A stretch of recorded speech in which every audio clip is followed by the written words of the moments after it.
Menjadi istri seorang artis terkenal, tak lantas membuat Della Sabrina jadi sosok yang populer. Ya, istri Irfan Hakim ini hampir tak pernah tersorot media. Ia juga diketahui tak pernah ikut dalam circle istri para artis lainnya. Sejak menikah dengan Irfan Hakim 2007 silam, Della Sabrina memilih mengabdikan dirinya untuk fokus mengurus keluarga. Rumah tangga mereka pun harmonis dan jauh dari isu miring. Kesederhanaannya membuat banyak orang kagum akan sosoknya.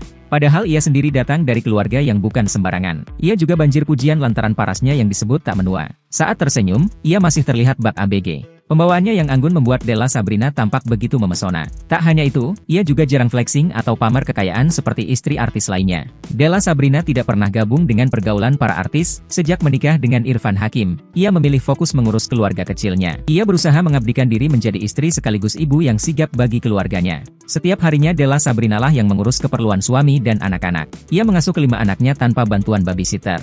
Della Sabrina Indah Putri merupakan putri sematawayang Panglima Kodam, Pangdam, 7 Wirabuana Maijen TNI Arif Budi Sampurno. Della Sabrina juga lulusan Teknik Informatika Institut Teknologi Telkom tahun 2009. Della Sabrina jarang aktif sosmed, ia hanya menggunakan Instagram untuk memposting dakwah yang bermanfaat.